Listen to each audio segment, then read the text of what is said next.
Morning, everybody. Thanks for being on the Monday call. Hopefully you had a good 4th of July week, holiday week, and that you're ready to get back at it. Sorry getting started here a couple minutes late. We had a little bit of technical difficulties. Got those all figured out.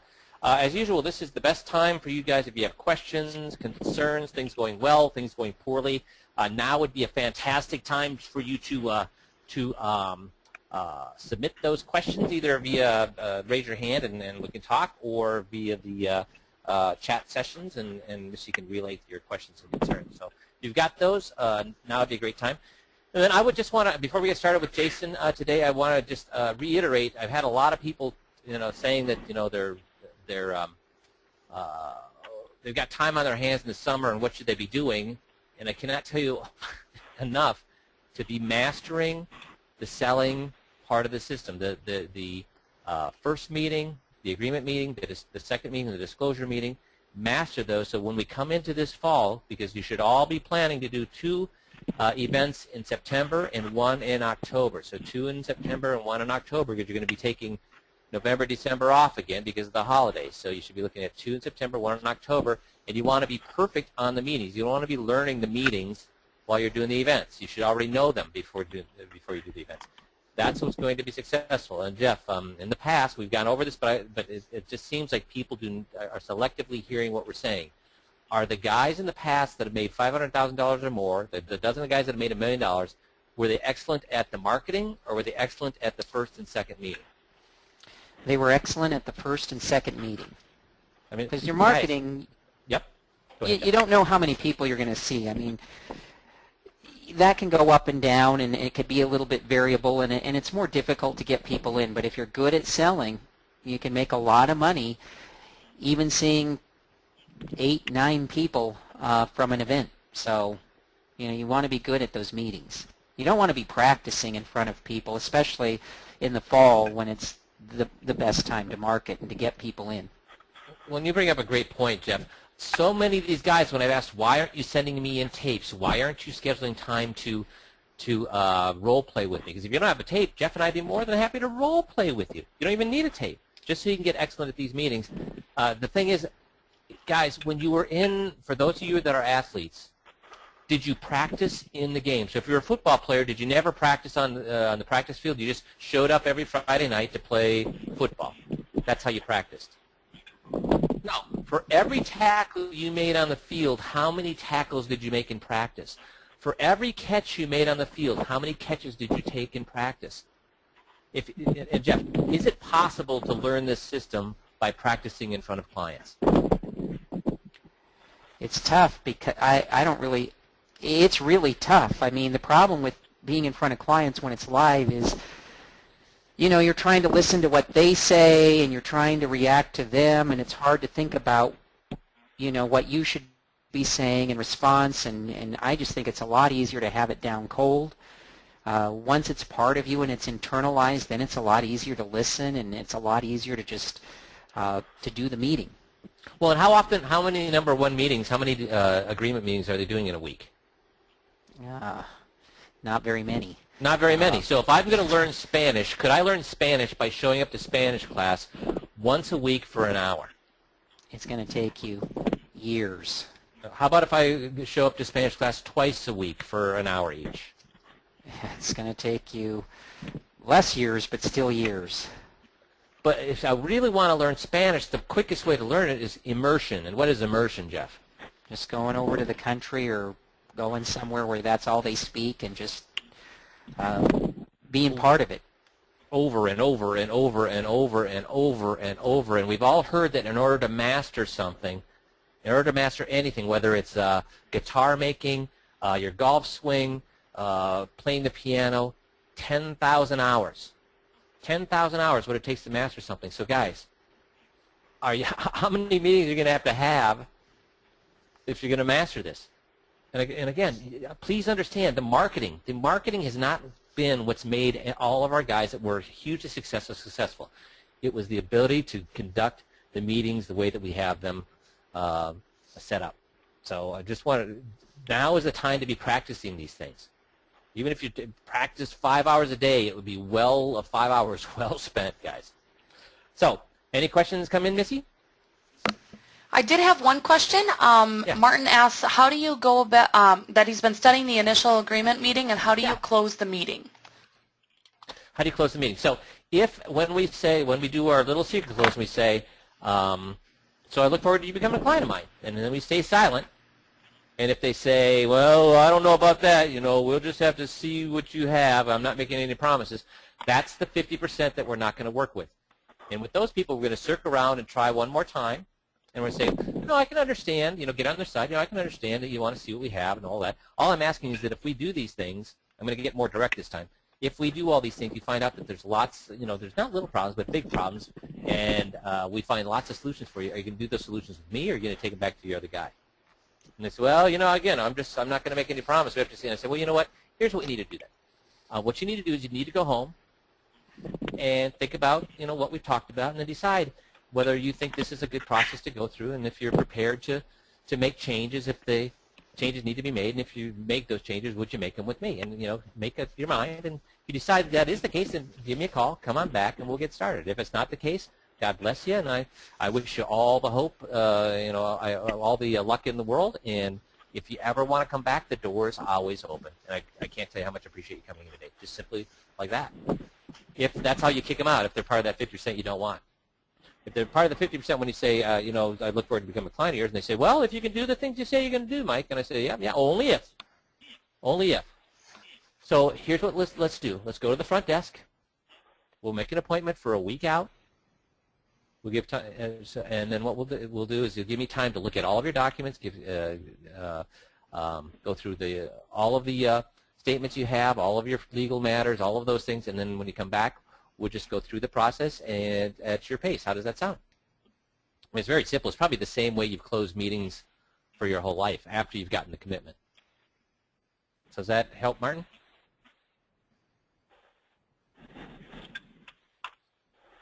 Just waiting to see if he responds back. So. Yep, okay. He said, yep, he's good. Super. Any other questions or comments? Guys, that was a good question. Thanks you, Martin.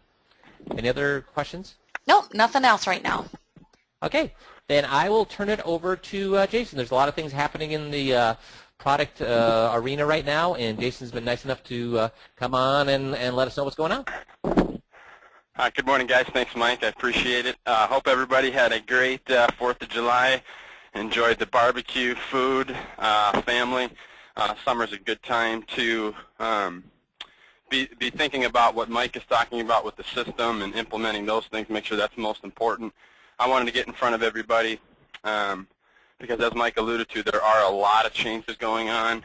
I'm going to run through 3 specific companies. If the company or product that you want to use isn't included on this webinar this morning, certainly give me a call, because these are the 3 that I see are the most pertinent, most recent, and have the impact, as are 3 of our core carriers. There are some carriers out there that are making some changes. If you don't see those highlighted this morning, certainly give me a call if you've got some free time. I'm open to those questions. I always like to open up by saying you do not have to be product experts. It is not my goal to have you, know every product under the sun, know every feature, know where they fit, because if you do, then I'm out of business and I don't have a job. So my job this morning is to just kind of give you information that's the most recent. I think, again, it's pertinent. But again, when you have a client, or if you've got a situation you're working with, certainly give me a call, and we can look at the products that are available, and we can highlight what product changes have occurred to your particular product of choice. We've got a lot of things to cover this morning. First and foremost, the NAIC, the National Association of Insurance Commissioners, have adopted this 4-hour annuity training course, as well as each particular carrier has adopted required product training. So I want to go over that first and foremost. Then I'm going to get into the product changes. I don't have a whole lot of time for the overview of the marketplace. I am going to try to hit a couple of high-level, and then finally we'll keep it open for Q&A at the end. First and foremost, I know most of you, or probably a lot of you, have already done this training for your particular state.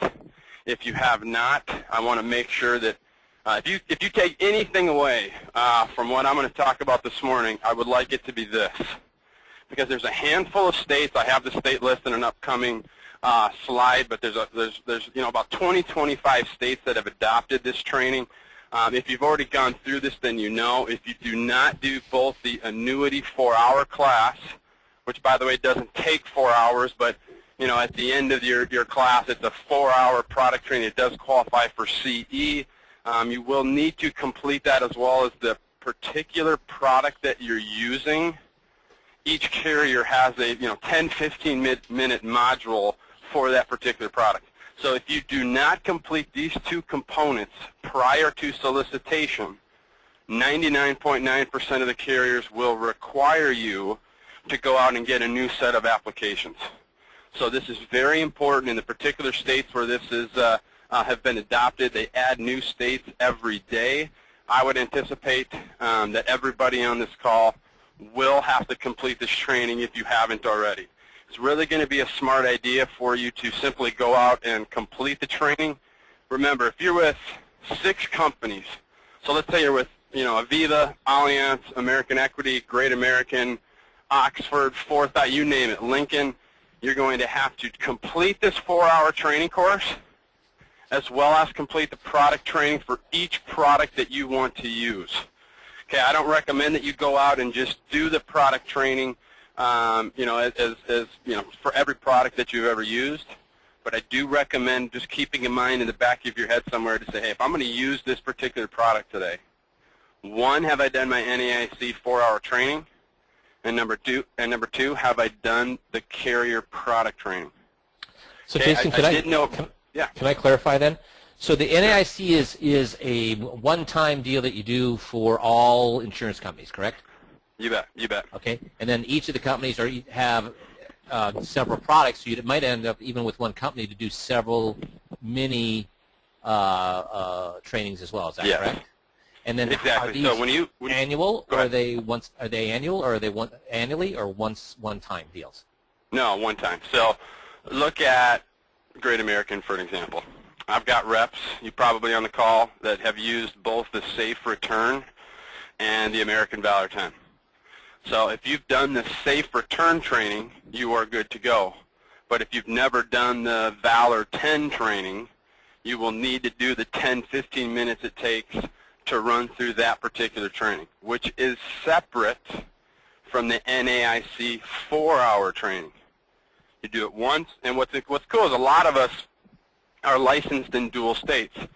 So if I'm in Connecticut and I do business in New Hampshire or Delaware, it is reciprocity. So if I do it in one state, I am good in all of the states I do business in. Now the problem is this though. There is not a central database where this information is stored.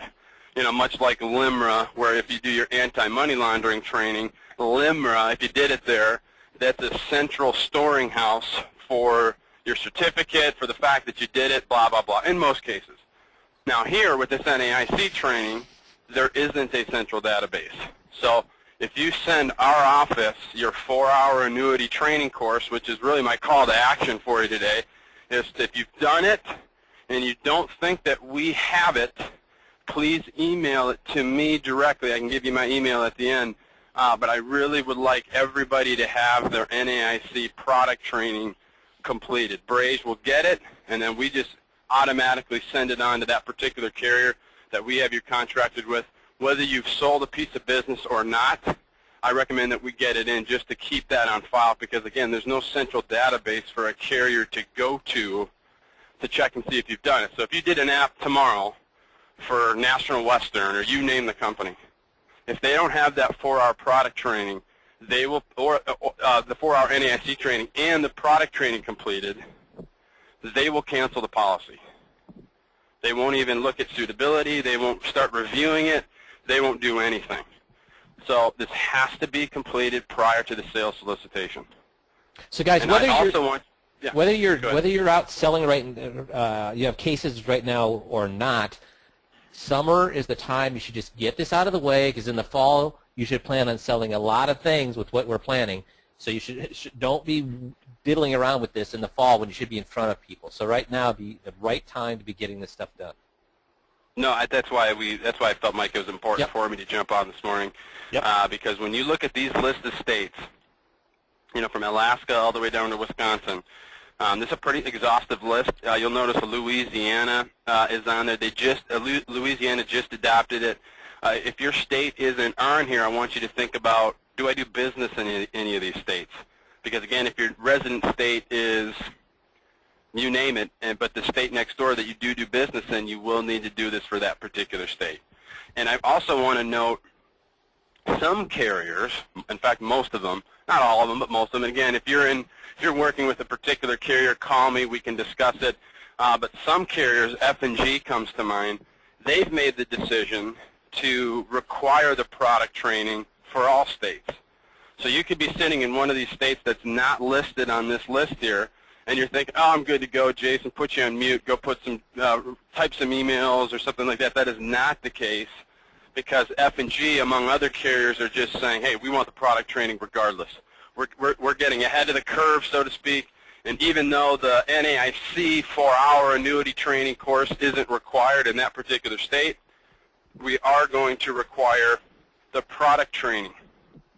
So I just want you to keep in mind that for whatever products that you want to sell, you want to get that training done first. And in these particular states, send me that NAIC if you don't already think we have it, because it's going to be important to keep it on file so your application isn't canceled. Does that make sense? Hey, I have a question. Yeah. How do the guys get the product modules? Do they get those from the carriers? Are they on their websites, or how do they get those? Good question. Okay. Yep, good question. So leads me right into the next slide, Jeff. Thanks for the segue there. You'd be a good radio man. I noted two here. I wasn't going to have a whole list of stuff here. So this is the actual product training. Now I want you to write down reged.com. Reged is where you can actually complete the 4-hour annuity training course.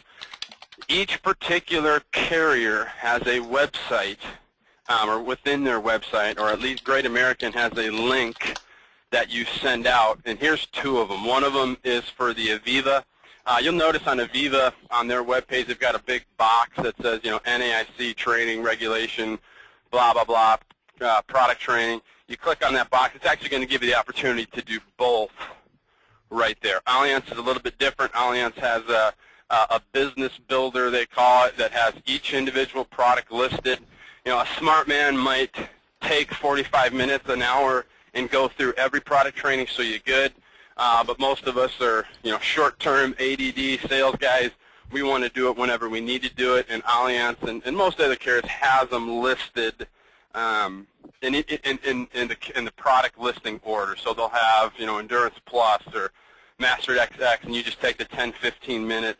But I want you to keep in mind, for most of these, at the end, see, most of us will just put up the training, and we'll go type emails, we'll watch Sports Center, we'll do whatever while we have the module up. But each one of these, or most of them, have an I agree testimonial or attestation at the end of these that you want to make sure to click. So I've had guys that, took the 20-25 minutes, went through it, thought it was over when you're on the last slide, and just exit out. So we'll find that, they have a progress page that'll be 99.9% finished. All they need to do is hit the attestation or the I agree button. They didn't do it, so that they thought they were done, took a couple of apps, submitted it, found out that it was canceled, and they had to go out and re-get the app, so on and so forth. So this is extremely important. Again, if you don't remember any of the product changes, that's fine. I can remind you, but this is certainly a big deal, especially to Mike's point. Come Labor Day and thereafter, you want to have this stuff done. You want to be seeing clients. You want to be going through the first meeting, the second meeting, the third meeting. You don't want to have to take time to do the 4-hour class. You want to do it now. You want to do it in August. So what I'd like to say is, by August 15th, for those folks that are in those list of states, or those folks that are doing business in that state, August 15th is a drop-dead deadline that I'd like to see you to have that NAIC training done. And if you've got an app beforehand, you need to do it then. And Jason, well, Jason, don't you have a good relationship with that company? Can't you get this waived? Hey, Jason, can't you? This is black and white, correct? It is. So There's no exception. The You can't call up and NAIC say, hey, just one time, can we just waive this No. just one time for this one app? You cannot do that, can you? The NAIC training course, no way, no how. Absolutely not going to happen. They're saying this is a state regulation with all the lawsuits and all these things that have been happening the last couple of years. The NAIC is taking more of a stance. You're going to see the NAIC flexing their muscles later, big time later in my presentation this morning, but for right now, this is them saying, look, got to have this product training done, got to have this 4-hour training course. And again, if you're not in one of those states, you will be soon. So just I want to make this as clear-cut as I can. Mike is absolutely right. You can take it out on me if you'd like to, but they will never, for a 4-hour NAIC training course, make an exception for a one-time. They just won't do it. And in fact, Great American will not take an application till 24 hours, or really the next day, the next date of when you did the training. So if you did the training today, the 9th, and it was at 9 a.m., and you took an application at 6 p.m., they will cancel that app because they need it on the 10th.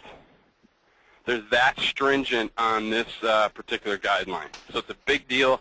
Again, if you fall asleep for the rest of my talk this morning, this is what I want you to remember.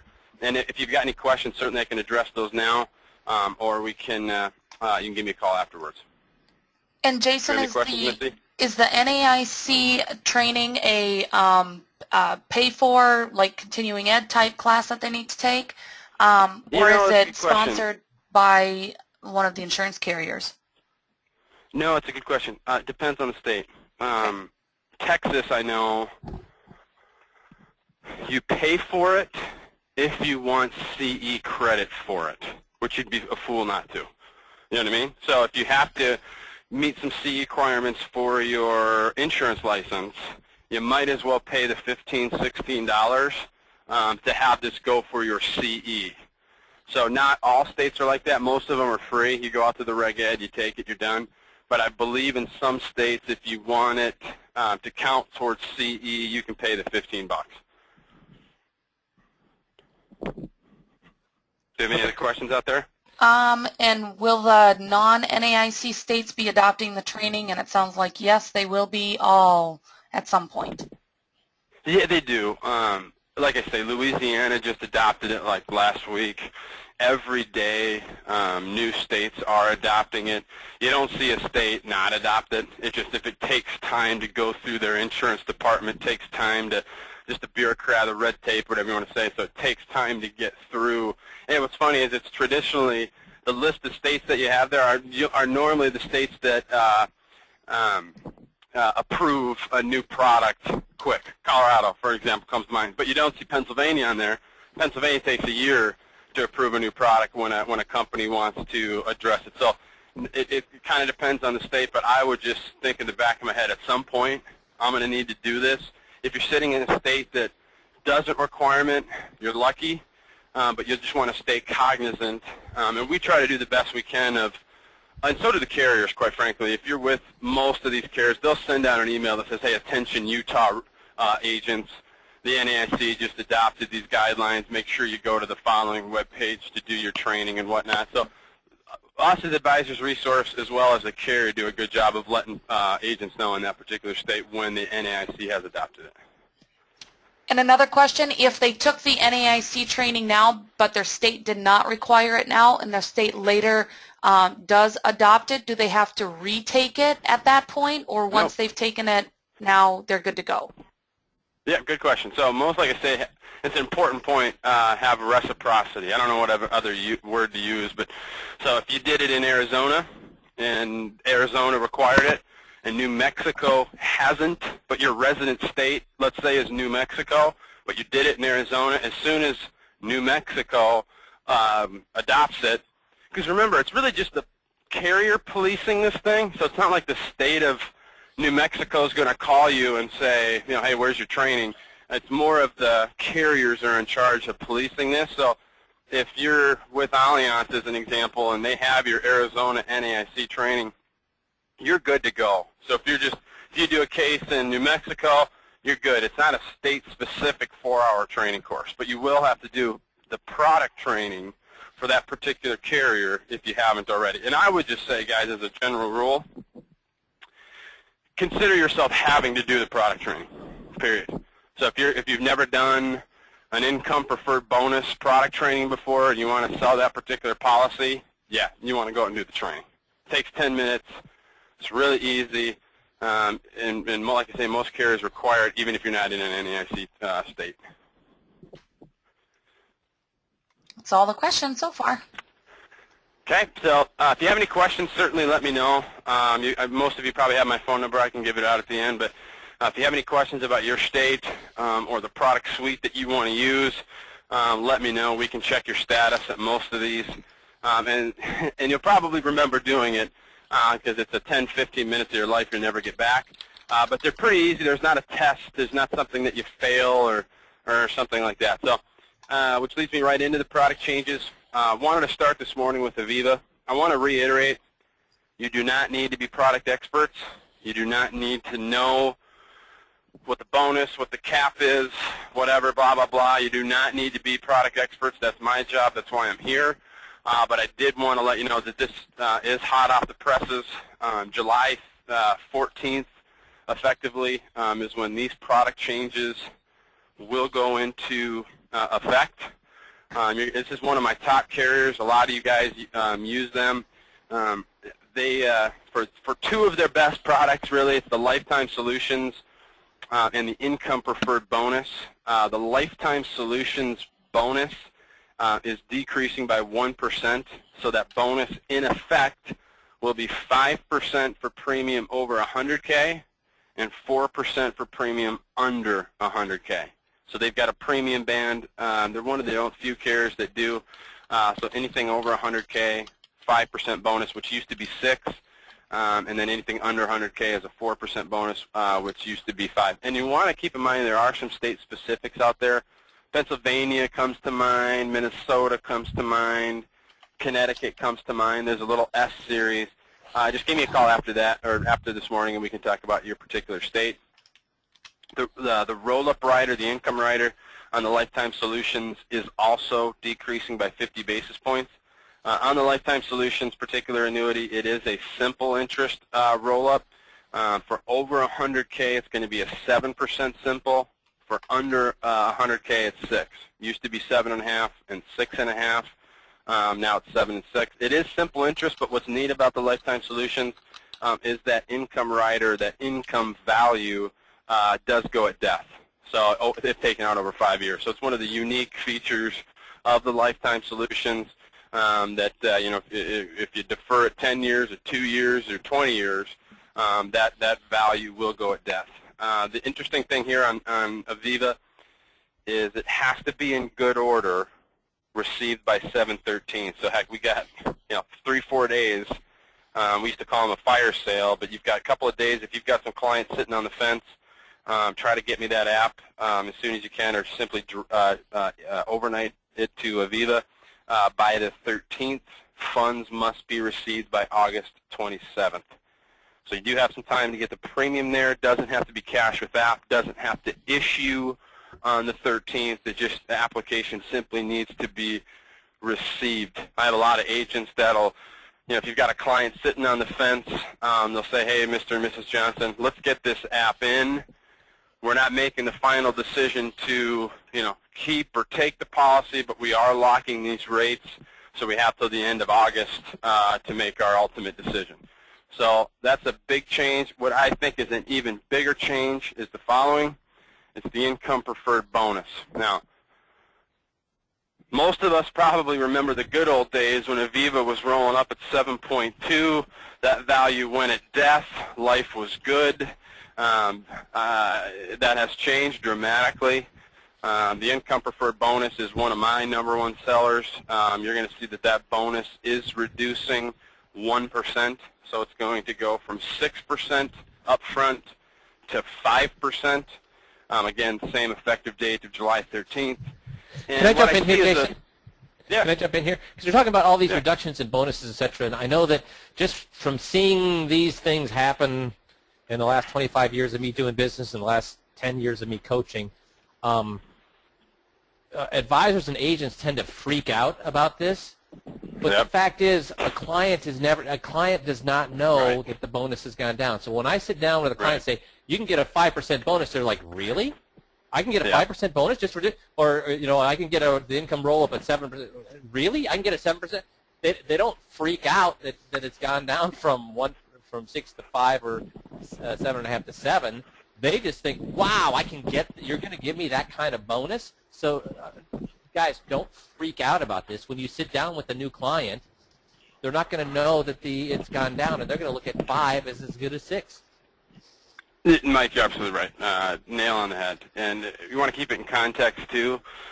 If we were selling variable annuities, this presentation would be double the length, and it would be, each carrier would have double the slides because, MetLife, the list goes on and on of VA carriers that are not only, decreasing product, but getting out of the industry altogether. Yeah. So this is something that everybody's dealing with. You don't have to worry about the guy down the street having something that's better, or like Mike says, you don't have to freak out.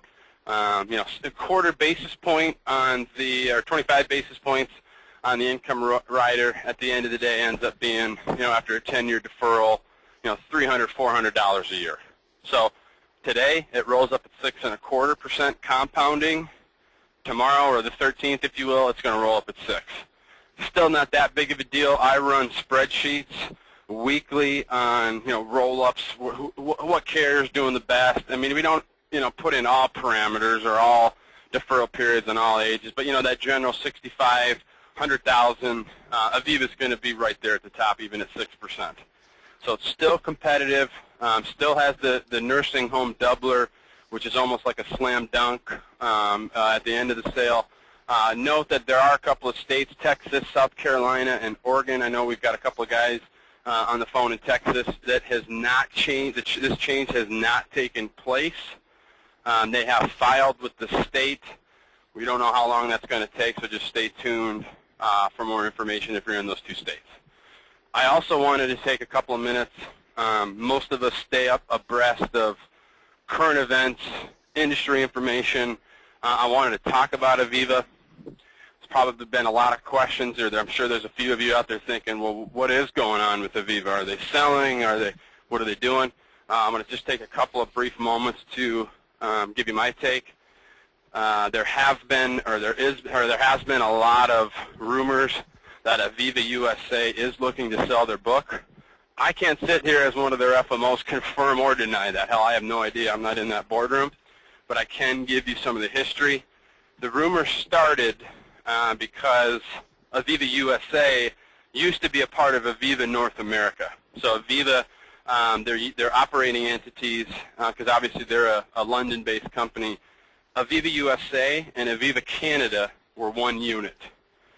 60 days, 90 days ago, I don't remember the exact date, Aviva USA and Aviva Canada split. They made a business decision to split the entities. That's what kind of caused all the rumors. The CEO, Littlefield, didn't help any by saying, hey, we're a business. We're always for sale, so to speak, is kind of what he said. My feeling is, and I'm going to talk about this later because there's a big change coming, is European-based companies, Aviva and Allianz, operate differently than American-based companies. Without getting into too much detail, there's 2 factors that separate or make that true. One, that European entities are driving a profit to the parent. American-based companies are obviously driving a profit to themselves. They don't have a parent company. In most cases, are big parent companies to drive a 13, 14, 15% profit margin. So first and foremost, the CEO of Allianz and the CEO of Aviva are driving profit. So that's a huge piece of the pie, so to speak, simply going to the parent. The second factor, and really the most important factor, is reserve requirements. In the United States, by NAIC guidelines, you have to have 105% in reserves. For every dollar you bring in, you have to have $1.05 sitting on the sidelines. European-based companies, they created this thing called MCEV. I won't get into it. It basically measures your exposure to risk, nothing more, nothing less. So the European-based insurers have kind of created their own reserve requirement of 160% or above. So if you've got an American Equity, a Lincoln, you name it, American-based company, that's a 55% at its minimum difference in reserve requirements. So I always say you've got a noose around your neck and an anvil on your leg if you're a European-based company. Now, it's your job as advisors to determine if that's a good thing or a bad thing or not. I'm here to kind of help you in that regard, but that's ultimately your decision to say, hey, that's actually a good thing that they've got such in reserves. Maybe the products aren't as competitive, or hey, that's a bad thing because some of these other carriers have, you know, sexier products, better benefits, so on and so forth. So that's a little bit of history on Aviva. I would say that if a Dubai-based company or if a Japanese or a United Arab Emirates company wanted to come in and buy them, probably wouldn't be a bad thing. They have a very healthy life book. So I don't see Aviva going anywhere. The policies that you sell today with Aviva, again, are safe. They're not going to, you know, disregard that book of business. It's a profitable book of business. So that's a little bit of history on Aviva, probably more to stay tuned there. So if you've got any questions, I'd certainly be happy to answer any changes on Aviva.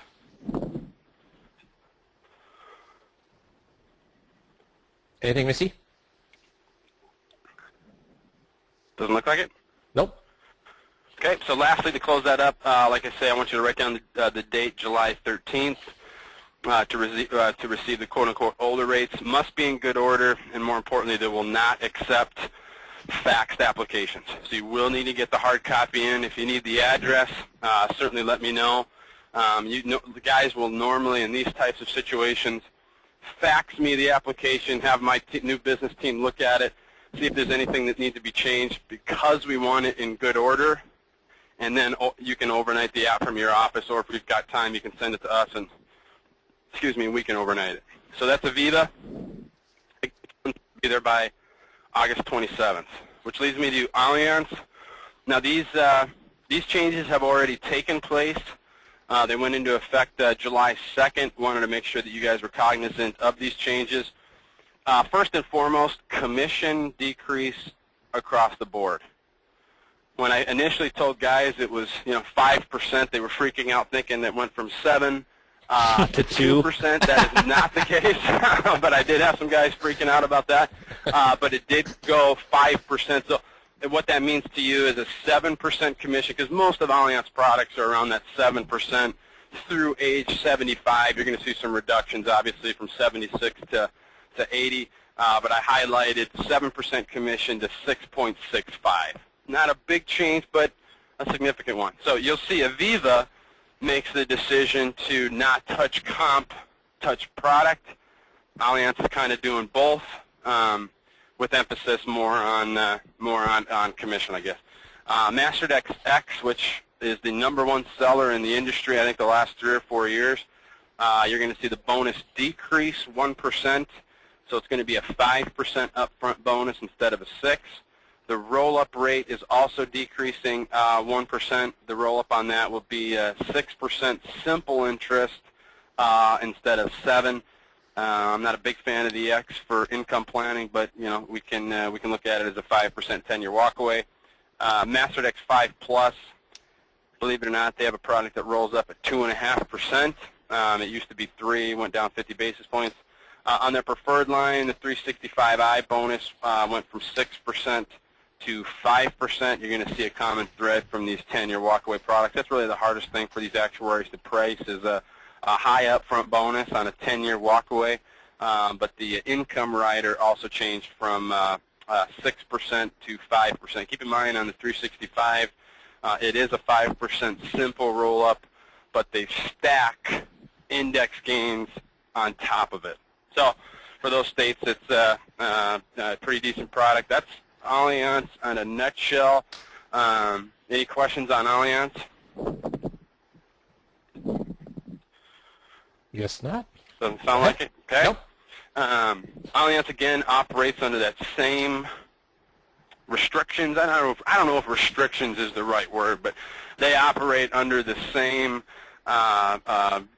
situation as Aviva, where you've got the profit target you need to hit to the parent first and foremost, and then you've got reserve requirements. As most of you know who have done business with Allianz or do business with Allianz, they pride themselves on the strength of carrier. They pride themselves on 172% in reserves. They're big on ratings. They're big on strength, but you're going to find they're just not competitive on guaranteed income roll-up. They are good with the Endurance Plus. I did wanted to highlight that's a product that most of us use.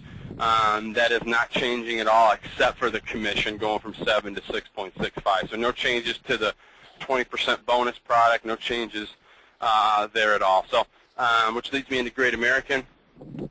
Great American's a niche product, if you will. It works good for a lot of situations, don't get me wrong, but for that more traditional income planning, a lot of my guys use Aviva or Forethought or some other carriers. But Great American has a really good fit for their older marketplace because it goes to death. I'll get into that, but first and foremost, their roll-up percentage on the Income Sustainer Plus. Now, they've got two riders, if you will. One is the income, well, they got three, but the two I'm going to talk about today is the Income Sustainer Plus and the Income Secure. 99.9% of my guys that use Great American use the Income Sustainer Plus. Why? Because it used to be a 10% simple roll-up that went to beneficiaries at death. That has changed from a 10% simple to an 8% simple, guaranteed for 12 years, which means it will double. So if you let it sit there for 12 years, 100 grand will become 200 grand available to go to beneficiaries if taken out over 5 years. It's a big change, 10 to 8. These went into effect back in June, but I just wanted to make sure everybody was cognizant of that. I did want to also note that the Income Secure is still at a 10% simple interest, but it's only for 7 years, and it does not go to beneficiaries like the Income Sustainer Plus does. That's what really makes Great American unique is the 8% simple, what used to be 10% simple. If that policy is in force for 5 years, even to the 81 to the 85-year-old marketplace, will go to beneficiaries if taken out over 5 years. They've also got a feature, and I'll probably confuse some of you on here, but they will allow a lump sum of half of the difference between the account value and the income value. If you've got questions on that, give me a call afterwards. I don't want to muddy the waters, but just know that Great American did make a drastic change to their, not drastic, but a change to their roll-up from 10 to 8, and they also decreased commissions. So Great American, as you're going to notice on these numbers here, aren't the most competitive in terms of commission, but 18 to 75 for the safe return, which is a kind of a return of premium product. It's got a really nice bailout provision on there where the client can walk at any time, as long as if the cap goes below a predetermined number. But you're looking at 5.85% for those under 75. 76 to 80 is a 4.95. They did, I should put this on there, I mistakenly took it off, but 81 to 85 is a 2.25 upfront commission. So same with the American Valor 10, that did go down as well. You're looking at a 5.4% upfront comp for those under age 75 and a 4.05% for those 76 to 80. So not only commission decrease for Great American, which for a lot of us puts them a little bit more in that niche, 81 to 85. They're really strong in that environment because we don't have a lot of 81 to 85 products. They're a good, solid rating. They do hold the A rating. They're an American-based company out of Cincinnati. I think that they're a real up-and-comer, but just with where we're at the overall economy, they're struggling. Also, I wanted to announce we don't know what these specifics are. We did get an email last week, American Equity, with a quote-unquote big announcement tomorrow, so we're a day early. But if you're an American Equity guy and you want to find out more information on this, certainly give me a call tomorrow. We'll have an email come out from us. I believe agents can be on that conference call. If you're interested, just give me a call afterwards and I can get you that info. So they've got a big announcement coming up. I did want to note their income riders for those of you that are interested in American Equity. They do have a nice 6.5 compounding roll-up for maybe the next 24 hours. But what's neat about them is they've got a 4.5% no-cost income rider roll-up, which is neat. And most of us that look at American Equity really get squeamish or scared with long surrender periods and high surrender charges, which is definitely true. They have a new product that's out that is a 10-year walk-away 10% surrender charge product. The comp, as you can imagine, is around that 4 or 5%. So it's smaller to offset some of the things that they're offering. But just wanted to put American Equity on there. I know a lot of you use them, but just be aware of a big announcement coming tomorrow. Okay. Most importantly, why? Why are carriers doing this? The first line is why. 1.53% Treasury this morning. Actuaries get squeamish under 3. Actuaries freak out under 2. American Equity is normally the first to change. And it normally goes American Equity, Aviva, Allianz. That's normally what we've seen historically with the big 3, kind of in that order of product changes. Aviva has acted first. Actually, Allianz, it doesn't really matter the order, but all of the big 3 carriers are making these adjustments for that 1.53 number. To give you some perspective, a year ago around this time, it was at 3%. 3% is a healthy number. Above 3 is really what our business needs, but 1.53 is bad. Obviously, 1.53, we've got all kinds of demand for American debt. Brings the yield down, obviously, which really helps or really hurts insurers because that's what these guys are buying, and that's what they put a lot of money into. And I always get guys ask me, well, when things improve, will these products improve? Well, of course.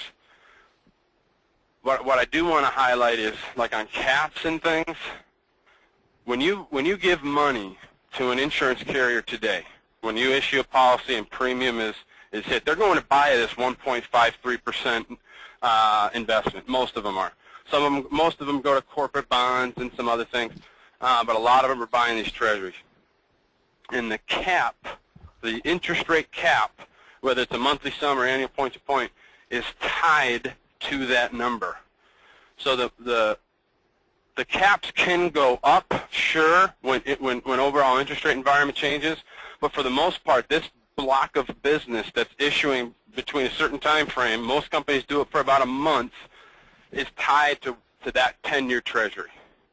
Some carriers are better than others of cap renewal rates and those sorts of things, but I just want to make you guys aware that this is exactly why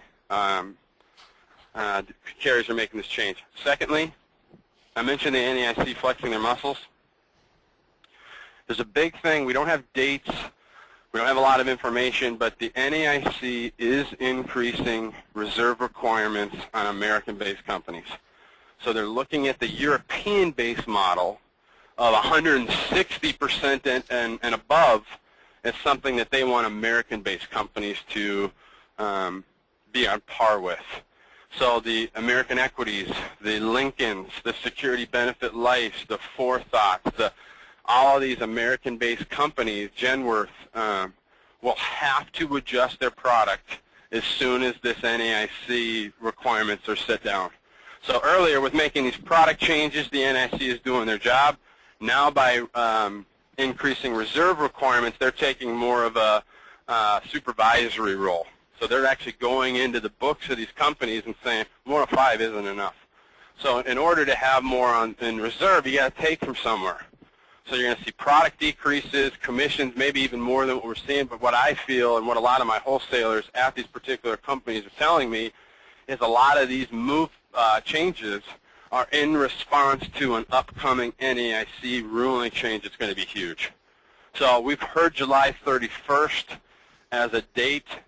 We haven't seen anything solidified on that, and we're sitting here July 9th.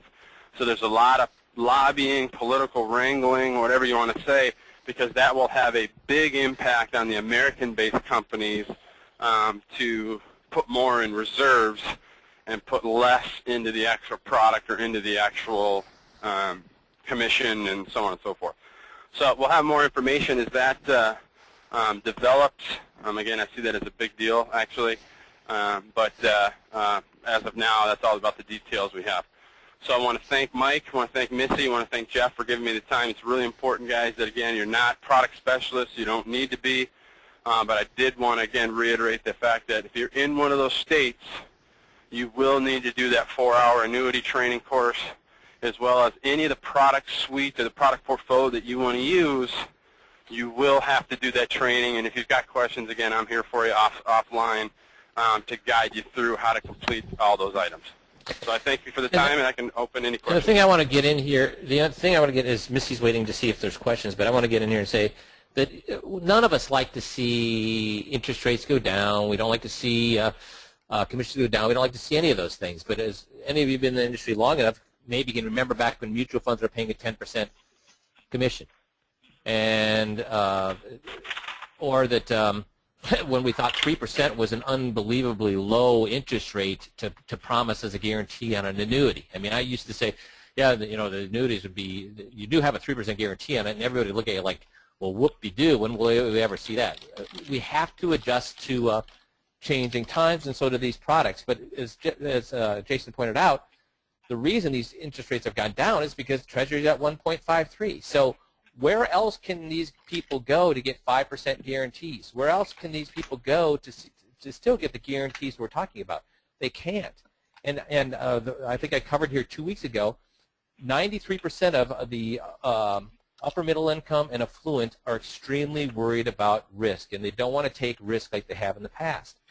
So the fact is they're still out there searching for things that are guaranteed, things that are going to give them good interest rates. They're not interested in being in the market. And I talked to guy after guy after guy who just can't wait to get into the asset management. And Jeff, you and I have been coaching these guys for 10 years, and what we find out is that people who have a lot of assets under management, they know how risky it is. They know they have to have a ton of people on staff. People that have a ton of money under management, I guarantee you their profit margin is not nearly as high as yours because they have to have unbelievable staff and software and administrative costs that really knock down their profit. And people that are not only that, Mike. Not only that, Mike. It's their revenue. Yeah. Is totally dependent on market condition. Market goes down, so does your revenue. Market goes up, granted, so does your revenue. But more importantly, in the last 10 years, market goes down, so does your revenue, therefore decreasing any profit margin, so on and so forth. Well, it gets double whammy because your revenue goes down because your assets under management go down because the market's gone down, and then you have clients deserting you because they're saying, why am I paying you a fee to lose me money? So the fact is that I hate to see these interest rates go down, but when you see a new client, I guarantee you when you show them a 5% guarantee, they're going to be ecstatic. And Jeff, what's your input on how this is going to affect the our income planning and at our solution meeting? It's not going to affect it. The reality is, just like Mike said, it's still the best game in town. You can't find this anyplace else. Like Jason talked about, these reductions from 7 to 6 is really only making a difference of maybe $300 or $400 a year in income planning. So divide that by 12, and we're talking it's really making a difference of $20-$30 a month. It's not gonna. It doesn't. Well, let me give you an idea, guys. I've got a big client who can't sell at Aviva. He can't sell the bonus product. Okay, the income preferred bonus, he can't sell it, but he can sell something called the income preferred 10. Okay, there's no bonus. Everything else is the exact same. Income rider's the same, and he belly aches all the time that my BD, I can't sell the bonus product and blah blah blah. When we do the planning, now I know it's a little bit different bonus. I mean, this is a 6% bonus versus a 0% bonus. $100,000 over 10 years. Literally, the difference is like $345, and that's a 6% bonus versus a 0% bonus over a 10-year time frame. It really makes no difference whatsoever, and that's a big change between a 1% and a 6%. You know what I mean? So it's like Jeff's saying, it's insignificant to the client, but it's significant to the carrier when you're talking billions of dollars as they're coming in and you're paying out. That's a big change for them. And as Jeff said, it's still the best game in town for these clients. When you sit down with them, they are happier in the son of a gun you can be offering them these guarantees. Because people are no longer looking for, they've become convinced. It's not like the 1990s where after 2 decades of unbelievable returns, they're expecting 12% rate of returns and even 30% rate of returns next year. They are extremely skittish of the market. In fact, the only people who are bullish about the market are, guess who? Who'd you guess? Who are the only clients are not bullish about the market? Guess who's bullish about the market? You want to take a guess, Jason and Jeff? Advisors. Advisors are the ones that are bullish about the market. The clients sure in hell. I mean, Jeff, you read vociferously. I read vociferously, and Jason, I know that you read all the time. How many surveys have you seen where clients are convinced the market's going to do well over the next 10 years? Yeah, I haven't seen any. They're all, I read an article called Scarred, Scared, and Skeptical. And that's how they describe today's client. You know, there's a study called Reclaiming the Future out there. If you guys are interested, I have it. I can email it out. It basically showed the perspective. They interviewed 3,000 people aged 48 to 75, and they found that the overwhelming majority, what was surprising, it was the younger demographic, the 48 to the 55-year-olds that were saying overwhelmingly, I would rather have a 4% guarantee and absolutely no risk to fluctuation as opposed to an 8% return on investment, ROI, and have market exposure. And it wasn't the 70 to 75-year-olds. It was the 48 to the 55-year-olds overwhelmingly saying, I'd rather take 4 guaranteed than 8 rolling the dice. So, guys, you are in the right place at the right time. You are at a place where you can start capturing huge amounts of money away from wealth managers. Because guess what? Wealth managers are still out pitching. You could crush them if you give people what they want. And guess what we have? We have what people want, which is safety. You could be crushing wealth managers if they're out there in front of people right now, because wealth managers are still pushing and preaching this thing that people aren't interested in anymore because they don't believe it anymore. So you're in the right place at the right time to grow your marketplace if you do it the right way, with safe money and by getting the message out that you have safe money. So Jason, thanks a lot for this was very helpful. And guys, can you send us some emails if you find this helpful? Would you like these more often or less often? We've been having Jason on about once a quarter. Let us know. Would you like it more often for these kind of things? Would you like it once a quarter is good? Let us know. And I'm sure, Jason, you'd be happy to be on as often as we need you, right? No, I love doing it. So I hope you don't hear less often, because I don't know if I could do it twice a year and get everything in. But no, let me know. Yeah, exactly. But I appreciate it. And again, guys, just give me a call for your specific state, your specific products, and I'd be happy to address those. Super. Missy, one last shot. Any questions? No other questions. I just did post Jason's phone number, 763-390-8090.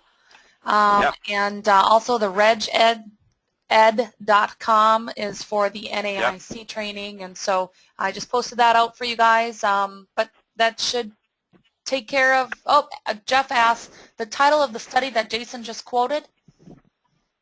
Reclaiming the Future. It's a great art. I mean, I was trying to find it when I was on here, but it basically, they asked that same group of baby boomers, name the 5 specific product features or features that you like in a financial product. You'd be amazed at one thing after the other described in annuity, or fixed index annuity. I mean, it was just stability, can't lose value, guaranteed income for life. I mean, it was just amazing. So I'd be happy to get that out. It's called Reclaiming the Future. Great study.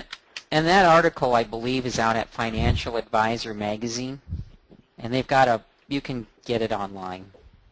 Yeah, you sure can. Or you can call Jason, and he can get it to you. Excellent.